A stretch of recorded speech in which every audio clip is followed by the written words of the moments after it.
Kumbh राशीफल August महिन्याचा। नमस्कार मित्रांनो, आपल्या सर्वांचे पुन्हा स्वागत आहे आपल्या चॅनलवर। चला तर मग आजचा व्हिडिओ सुरू करूया। काय तुम्ही विचार करत आहात की ऑगस्ट महिना तुमच्यासाठी कसा असेल? तर चला जाणून घेऊया ऑगस्ट महिन्याचे कुंभ राशीचे राशीफल। ऑगस्ट महिना कुंभ राशीत जन्मलेल्या जातकांसाठी पूर्वार्धात खूपच अनुकूल असेल, परंतु उत्तरार्धात काही समस्या आल्याच येतील। त्यामुळे सावधगिरी बाळगणे गरजेचे आहे, कारण स्थितींमध्ये झालेल्या बदलामुळे तुम्हाला निराशा येऊ शकते। तुमच्या आरोग्याबद्दल थोडी सावधगिरी उत्तरार्धात आवश्यक आहे, कारण आरोग्य समस्यांमुळे त्रास होऊ शकतो। तुमच्या करिअरच्या दृष्टीने नोकरीमध्ये तुम्हाला चांगले परिणाम मिळतील आणि तुम्ही तुमच्या मेहनतीने तुमचा स्थान मजबूत करू शकाल। पण महिन्याच्या शेवटच्या आठवड्यात नोकरीत बदल अपेक्षित आहे। जर तुम्हाला नोकरीत बदल करायचा असेल तर ह्या काळात करू शकता। व्यवसाय करणाऱ्या जातकांसाठी महिन्याच्या पूर्वार्धात अत्यंत अनुकूल परिणाम मिळतील आणि व्यवसायात वाढ होईल। विद्यार्थ्यांसाठी महिना चांगला आहे। महिन्याच्या सुरुवातीला तुम्ही तुमच्या अभ्यासाला योग्य गतीने ठेवाल आणि त्याचे चांगले परिणाम मिळतील। कौटुंबिक जीवनात सुखशांती राहील आणि एखादी संपत्ती खरेदी करू शकता। प्रेमसंबंधांसाठी हा महिना अनुकूल आहे। विवाहित जातकांसाठीही चांगले परिणाम मिळतील। तुमचा संबंध सांभाळणे आणि प्रेमाने पुढे नेणे तुम्हाला समजेल आणि त्याचा फायदा मिळेल। महिन्याच्या सुरुवातीला व्यवसायाच्या निमित्ताने विदेश जाण्याची संधी मिळू शकते। आर्थिकदृष्ट्या थोडी सावधगिरी आवश्यक आहे आणि खर्चावर नियंत्रण ठेवणे गरजेचे आहे। हा महिना करिअरच्या दृष्टीने अनुकूलता आणेल। दशम भावाचे स्वामी मंगळ महाराज चौथ्या भावात बसून देव गुरु बृहस्पती सोबत दशम भावाला पाहतील, ज्यामुळे कार्यक्षेत्रात चांगली स्थिती राहील। तुमच्या कामात मजबूती राहील, तुमचा प्रभाव वाढेल आणि तुमच्या कामाची प्रशंसा होईल। तुमचे वरिष्ठ अधिकारी तुमच्या कामावर खुश होतील आणि तुम्हाला काहीतरी पुरस्कार देऊ शकतात। 26 ऑगस्टपासून मंगळ पंचम भावात जाईल, जो दशम भावाच्या अष्टम भाव आहे। यामुळे तुमच्या नोकरीत बदल होण्याची संधी मिळू शकते। जर तुम्ही दीर्घकाळापासून नोकरी बदलायचा विचार करत असाल तर ह्या काळात संधी मिळेल। हा बदल तुमच्यासाठी चांगला असेल, त्यामुळे त्याला स्वीकारण्याचा प्रयत्न करा। सूर्य महाराज महिन्याच्या सुरुवातीला 6व्या भावात विराजमान राहतील, ज्यामुळे सरकारी क्षेत्रातूनही नोकरीच्या संधी मिळू शकतात। जर तुम्ही प्रयत्न करत असाल तर तुम्हाला यश मिळेल। जर तुम्ही आधीच सरकारी सेवेत असाल तर ह्या काळात अधिक लाभदायक काळ राहील। व्यापार करणाऱ्या जातकांसाठी महिन्याची सुरुवात चांगले परिणाम घेऊन येईल। शुक्र आणि बुध दोघेही सप्तम भावात असतील आणि त्यावर वक्री शनीची दृष्टी राहील। चौथ्या भावात बसलेले मंगळ देखील त्यावर दृष्टी टाकतील। व्यापारात काही नवे संयोजन होतील, काही नव्या संपर्कांचा फायदा होईल आणि व्यापारात उन्नती होईल। 16 ऑगस्टपासून सूर्य सप्तम भावात येऊन व्यापाराला पूर्ण उन्नतीच्या मार्गावर नेईल, ज्यामुळे तुम्हाला चांगले यश मिळेल। हा महिना कौटुंबिक दृष्टिकोनातून काही उतारचढावांनी भरलेला असेल।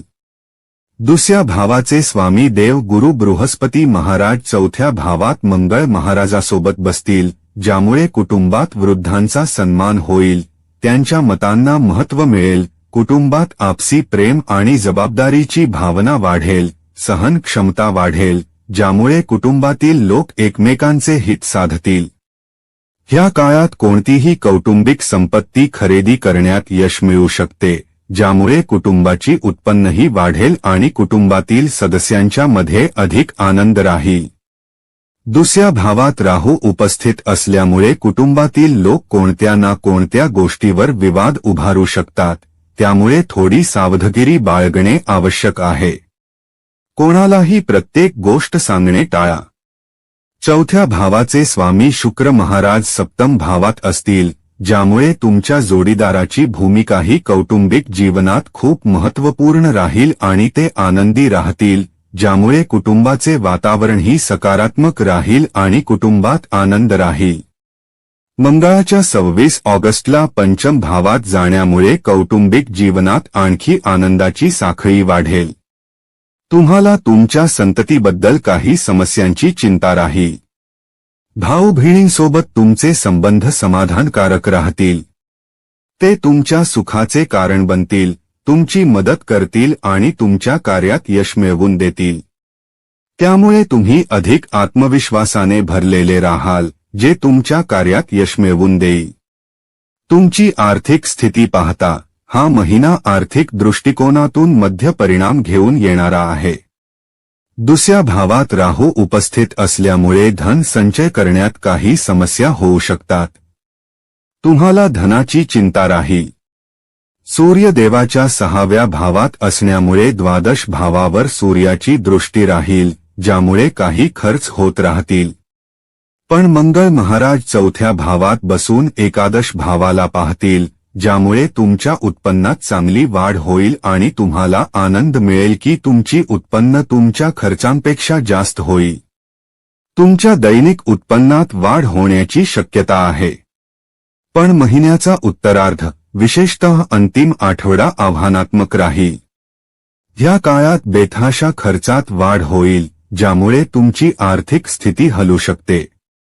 त्यामुळे आधीच विचार करून ठेवा की तुमच्या खर्चांना कसे नियंत्रित करायचे, जेणेकरून तुमची आर्थिक स्थिती बिघडू नये आणि तुम्ही सामान्यपणे चांगले जीवन व्यतीत करू शकता. कोणत्याही प्रकारच्या नव्या गुंतवणुकीसाठी हा काळ योग्य नाही, त्यामुळे सावधगिरी बाळगा. आरोग्याच्या दृष्टिकोनातून हा महिना लक्ष देण्याजोगा आहे. दुसऱ्या भावात राहूच्या उपस्थितीमुळे आणि अष्टम भावात केतू महाराजाच्या उपस्थितीमुळे तुम्हाला तुमच्या खानपानावर लक्ष देणे आवश्यक आहे. तुम्ही काय खाता, कधी खाता आणि किती वेळा खाता हे महत्त्वपूर्ण ठरेल. तुमचे हलगर्जीपणाचे वर्तन आणि खानपानाच्या बाबतीत उदासीनता किंवा वेळेवर भोजन करणे तुम्हाला नुकसान करू शकते. शेळे अन्नामुळे पोटात समस्या होऊ शकते आणि खाद्यपदार्थांसंबंधित समस्या उद्भवू शकते. त्यामुळे तुमच्या आरोग्याबद्दल नक्कीच लक्ष द्या. तुमची थोडीशी सावधगिरी तुम्हाला चांगले आरोग्य ठेवण्यात मदत करू शकते. सूर्याच्या 6व्या भावात असण्यामुळे आणि रोग प्रतिकारक क्षमतेत वाढ होईल आणि रोगांवर नियंत्रण राहील. तरीही 16 ऑगस्टला सूर्य 6व्या भावातून सप्तम भावात जाईल आणि 22 ऑगस्टला बुध 6व्या भावात परत येईल. तसेच शुक्र 25 ऑगस्टला अष्टम भावात जाईल आणि मंगळ 26 ऑगस्टपासून पंचम भावात असेल. त्यामुळे हे स्थितीत तुमच्या उदररोग आणि संबंधित समस्यांमध्ये वाढ करू शकतात. त्यामुळे सावधगिरी बाळगा आणि योग्य वेळेवर उपचार घ्या. तुमच्या प्रेमसंबंधाबद्दल बोलायचे झाल्यास हा महिना तुमच्या प्रेमसंबंधांसाठी खूप अनुकूल राहील. तुम्ही तुमच्या प्रियजनांच्या खूप जवळ राहाल. तुमच्या दोघांमधील अंतरंग संबंध वाढतील. रोमांसने भरलेला वातावरण असेल आणि एकमेकांना भरपूर प्रेम द्याल. तुमच्या प्रियजनांशी लग्नाची चर्चा पक्की होऊ शकते, ज्यामुळे तुम्ही आनंदित व्हाल. पण पंचभावाचे स्वामी बुध महाराज वक्री अवस्थेत 22 ऑगस्टला कर्क राशीत परत येतील. हा काळ तुम्हाला समस्या देऊ शकतो. छोटी गोष्ट तुमच्यात भांडणाचे कारण बनू शकते. त्यामुळे वाणीवर संयम ठेवा, कारण जास्त बोलणे तुम्हाला नुकसान करू शकते. त्यामुळे कमीत कमी संवाद साधा आणि हळूहळू काळ व्यतीत करा. विवाहित जातकांसाठी शनी महाराज वक्री अवस्थेत स्वतःच्या राशीत स्थित राहतील आणि तुमच्या सप्तम भावावर पूर्ण दृष्टी टाकतील, ज्यामुळे तुमच्या वैवाहिक जीवनात काही समस्या येऊ शकतात किंवा तुमचे कठोर वर्तन तुमच्या जोडीदाराला त्रास देऊ शकते. पण महिन्याच्या सुरुवातीलाच शुक्र आणि बुध सप्तम भावात विराजमान राहतील, ज्यामुळे तुमच्या नात्यात प्रेम आणि तणाव राहील. ही परिस्थिती वेळेवर सोडवावी लागेल. बुधच्या 22 ऑगस्टला 6व्या भावात जाण्याने शुक्रच्या 25 ऑगस्टला अष्टम भावात जाण्याने आणि मंगळाच्या 26 ऑगस्टला पंचम भावात जाण्याने वैवाहिक जीवनात उतारचढाव येऊ शकतो. त्यामुळे सावधगिरीने हा महिना व्यतीत करणे गरजेचे आहे. कुंभ राशीवाल्यांसाठी ऑगस्ट महिन्याचे उपाय. नंबर 1. शुक्रवारी स्फटिक माळा माता श्री महालक्ष्मीला अर्पण करा. नंबर 2. शनिदेवाच्या बीज मंत्राचा जप करणे तुमच्यासाठी लाभदायक राहील. प्रिय मित्रांनो, आजचा आमचा व्हिडिओ तुम्हाला कसा वाटला? आम्हाला कमेंट करून सांगा.